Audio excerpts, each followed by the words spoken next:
There's a lovely statement that says, "At birth and death, heaven and earth are joined together." I've often thought we should extend that and say, at birth and death and at Christmas, heaven and earth are joined together. Michael Leunig, the cartoonist, was once interviewed on the ABC program Compass and was asked what Christmas meant to him. And he said, "There are those obvious things, the food, the presents, but then there is a funny quietness, people drifting around the house. Normal life seems to be suspended. In more mature life, it is a time when you're more receptive to other thoughts. You know, the economy doesn't seem to matter. Political life doesn't seem to matter. Dreadful situations don't seem to matter." He adds, "I say that very mindful of the fact that for some, Christmas is the most appalling, sad time, a distressing time. So there is that to it as well. There is a religious sense, even if one is not religious. I think that being quiet or suspended from the everyday is a bit like a religious state. So I look forward to the quiet after the rush. It's a cheerful time with good intentions of forgiveness. It's quite miraculous. It has a lovely meaning of reconciliation and forgiveness." He's right, you know. There is something special about Christmas. For it is at this time that we are reminded that there is so much more to life than we see on the surface. That there is this mysterious, awe-inspiring other that we call God. It is a time when hopefully we catch a glimpse of what God's kingdom is all about. Many years ago, I read the book Jonathan Livingston Seagull. Have any of you read it?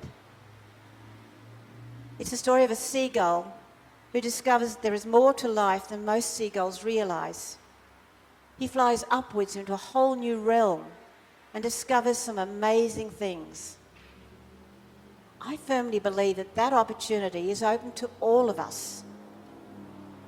As I said at the beginning of our service, if we can but follow in the footsteps of Christ, we find the hope of transformation, the peace that follows justice, the joy of self-fulfillment in community, and the love that encompasses us in all our diversity, empowering us to make our own unique contribution to this world. Sadly, most days we are just too busy to even contemplate this, or we struggle to know where to look or what to do. Sometimes life is so overwhelming that we can't see anything beyond our immediate concerns. But as Richard Rohr says, we're not being asked to believe unbelievable things, as if that would somehow please God. Jesus' message was, "Follow me, do what I do, and you will see for yourself the difference it makes to your life and to others." Now, it will require some measure of faith to take that first step, and that may not be easy. But remember, Jesus is not telling us that we have to be perfect. We just need to try. Take a look at that first Christmas, the story we just heard. As Rowan Williams says, this is a story of a series of completely unplanned, messy events. A surprise pregnancy, an unexpected journey that's got to be made, a complete muddle over the accommodation when they arrive, and exactly not a perfect holiday. But in the complete mess of that first Christmas, God says, don't worry. I am not going to wait until you've got everything sorted out perfectly before I get involved with you. I'm already there for you, in the middle of it all. And if you, instead of trying to make yourself and everything around you perfect by your own efforts, just let yourself lean on me a bit, then everyone will feel a little bit more of my love flowing. So God is offering us the hope of a better way. And that hope is so important, especially when we consider the darkness that is so much part of our world today. Hope changes lives because it helps us see other ways that we can participate in the healing that we're longing for. It requires us to engage rather than to just sit back and wait for things to happen. And when we do engage, we find treasures in the darkness that we would never have seen before. It may be the realization of the many blessings we've taken for granted to this point. It may be a greater appreciation and a greater empathy for what others have had to face. It may be a deeper understanding of our place on this earth and the purpose of our lives. Of course, discovering this other side to life, this better way that Jesus speaks of, doesn't mean that all that is not right with the world suddenly disappears. It doesn't happen that way.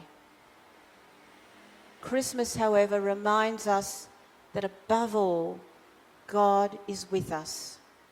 In the darkness, in the illness, poverty, war, in the middle of the night, in the most lowly circumstances, God is there. And God brings strength and peace. As Lunig in one of his prayers says, love is born with a dark and troubled face when hope is dead, and in the most unlikely place, love is born. Love is always born. And you just need to think of our recent floods and the large number of people who rushed to help in whatever way they could to realise the truth of that statement. So my prayer for you then is that you may continue to listen for God's voice every day of your life. That you will learn that yes, in the words of my old school motto, we are born to fly upwards. That there is so much more to life than most of us realise.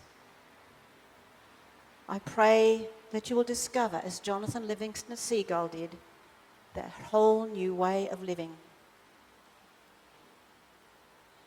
So may the sense of wonder, awe and mystery of Christmas open your minds to the new things that God is doing in your life.